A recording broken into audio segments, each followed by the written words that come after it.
Hello, folks. Welcome back to Chris Wyatt Reports. Well, Deputy President Paul Mashatile told quite a whopper. Quite a whopper, folks. As far as Pinocchio moments go, this one really takes the cake. Deputy President Paul Mashatile credited the ANC-led administration for making South Africa a better place than it was 29 years ago. Come again? Now, he presented the stubborn challenge of load shedding as the only thing that really is the issue here. Noting the 10th anniversary of Nelson Mandela's passing, Mashatile said, on this occasion, we recall his wisdom and tenacity in fighting the apartheid system and dedication to building a united, non-racial, non-sexist, democratic, and prosperous society. Well, sadly, the African National Congress has done the complete opposite, fostering and stoking racial discord and undermining the pinnings of a prosperous society with its racialism. He said, our journey as a leading political party started back in 1994. As an ANC-led administration, we can unequivocally state that South Africa is in a much better place now than it was 29 years ago. Now, he prefaced this ludicrous statement with the following. He said that he can't talk about progress in shaping the future without reflecting on where the nation has come from. So blame apartheid mode was in full effect to deflect from the ubiquitous ANC failures. Absolutely crazy nonsense. Let's run through some of the things that we can talk about here as far as South Africa's progress since the ANC took over governance of the country. First off, they would like to have most South Africans believe, erroneously, that the ANC is the party of liberation, that it's also the party that ended apartheid. That's factually incorrect. The ruling National Party dismantled all apartheid race-based laws by 1992, not the ANC. It wasn't the ANC that dismantled that. It was actually the National Party. Well, let's take a look at the currency. In 1994, it was 3 Rand 61 to the dollar. Today, in 2023, it's 18 Rand 88 to the dollar. A 5-fold collapse in the currency, despite the fact that the dollar has been abused for over 30 years by the Federal Reserve and successive chief executives in the White House. Let's take a look at electricity generating capacity. By 1990, the National Party, despite being under sanctions from around the world, had built up an industrial capacity of electricity generation of 40,000 megawatts or 40 gigawatts. Let's jump forward to 2023. The state utility has just 43,000 megawatts, or just 3 gigawatts more than it had 30 years ago. Now, this doesn't even take into account what happens to that electricity. And that's load shedding because of incompetence, malfeasance, corrupt deals. Load shedding is pervasive in South Africa and ever prevalent, and it is even higher this year in 2023 than it's ever been. Here's a chart from 2018 through 2022, and you see how bad things were in those years, the number of units were shed. Well, let's take a look at something else from a healthcare perspective. In 1994, there were 0 HIV positive South Africans, to our knowledge. Jump forward to 2023, and South Africa is the world's leading HIV infected country with over 8 million HIV positive South Africans, more than India, which has 1.6 billion population, as opposed to South Africa's 60 million. 3,400,000 plus South Africans have died from HIV/AIDS since 1994. Over 3.4 million South Africans are not with us during the ANC's tenure. Many of these deaths occurred during the arrogant administration of Thabo Mbeki, who refused to allow antiretrovirals to be used or distributed at no cost to South Africa. Well, the ANC's done such a great job there at healthcare. Let's take a look at the economic sector. There are only 7.1 million taxpayers in South Africa, supporting 27.3 million people receiving welfare grants, which benefit over 45 million South Africans. This is insane. Success, unequivocal, better than 1994. There weren't that many poor Black South Africans in total in 1994. So let's look at employment. In 2023, 7.9 million South Africans are employed, and almost 17 million are officially unemployed. But that number is an underestimate. It's even higher than that, well over 25 million at least.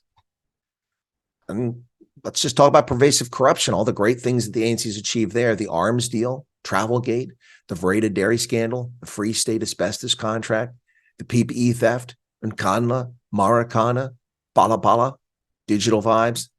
And that's just the tip of the iceberg for ones that have been named. Or the failed parastatal state-owned enterprises like South African Airways, the perpetual handout child, Transnet, Eskom, the total failure when it comes to electricity generation, which is crippling South Africa's economy and economic development. Airports Company South Africa, the parastatal that claims it's not a parastatal, Denel, Armscor, SABC, Sanrail, and the South African Post Office, all total failures. Well, let's talk about defense readiness. These are things we can quantify very easily. Just a sampling of some of the things that came out from a few months ago. As far as operational equipment for the South African National Defense Force, only 2 of the remaining 11 Rooivalk helicopters are operational. 1 of the 4 Lynx helicopters, just 6 of the 39 Oryx helicopters, and 1 of their 6 C-130s. 2 of the very expensive Gripen fighters out of 26 that were purchased. 2 of 25 Pilatus trainers, and none of the C-47 Dakota maritime reconnaissance aircraft were operational when this information was provided just a couple months ago.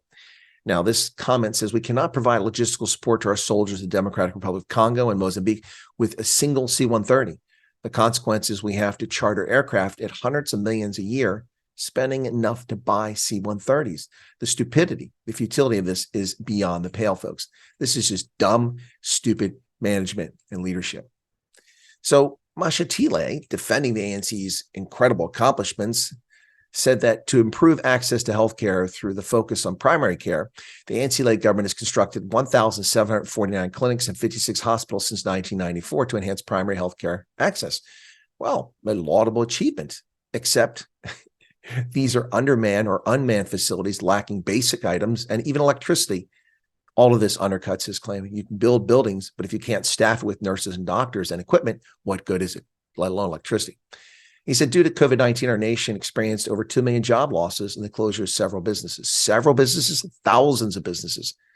Now, and the reason for it wasn't COVID-19, it was capricious ANC lockdown decisions intentionally taken, which led to the loss of jobs and the destruction of businesses. He said, we also experienced the violence of the July 2021 riots, where 350 people tragically lost their lives and significant damage was caused to our economy. Using the passive voice was caused to our economy as if it was not known who did it. Now, this is a situation that I easily predicted on June 29th, 2021. Yet the African National Congress ignored the events as they unfolded from the 8th of July for 4 full days into the insurrection before they took action, allowing the chaos to happen. Then he says, just as the world began to emerge from the pandemic, we were confronted by the impact of the Russia-Ukraine war and adverse weather events caused by climate change. What impact from Russia-Ukraine? You're still trading arms with them, taking deliveries from Russia, still receiving things from Russia. What impact has that had on South Africa? And climate change, really, that explains your 29 years of failure.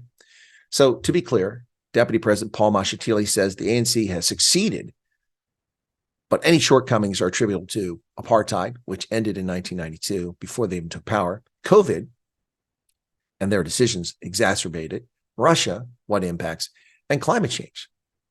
Listen, folks, we've not even addressed criminal justice, farm attacks, rampant racially discriminatory policies, policing failures, collapsing rail system, ANC Bantu education, roads, and much more. While it's true the ANC made strides early on at deploying access to piped water and electricity, as well as delivering hundreds of thousands of rudimentary RDP houses, these gains took place 2 decades ago. Since that era, the ANC has become a rapacious kleptocracy, gobbling up all that it can get its hands on, while South Africa falls further and further behind. And it's shocking and disappointing. This is obviously electioneering, but South Africans should not be fooled by Paul Mashatile's fairy tales and distortions. The ANC is a failed political party that was not the liberation movement that it claimed to be. And that's the bottom line. His comment is ludicrous, claiming that the ANC-led government has led South Africa to prosperity when millions are dead who shouldn't have been dead, when tens of millions have no jobs who should have jobs. It wasn't for the communist and racial policies of the ANC. Not to mention the parastatals that push out private actors from the marketplace. Paul Mashatile, look, we know he's not delusional. I can say he's delusional, but he's not. He's just towing the party line and telling fairy tales to the faithful. But we should call out the fiction in his novel of ANC success. It just doesn't exist. Hey, folks, thanks for being a subscriber. Appreciate your support for the channel. If you've got any questions, feel free to ask them in the comments and leave a comment below if you like. Appreciate you pushing that like button on the video as well.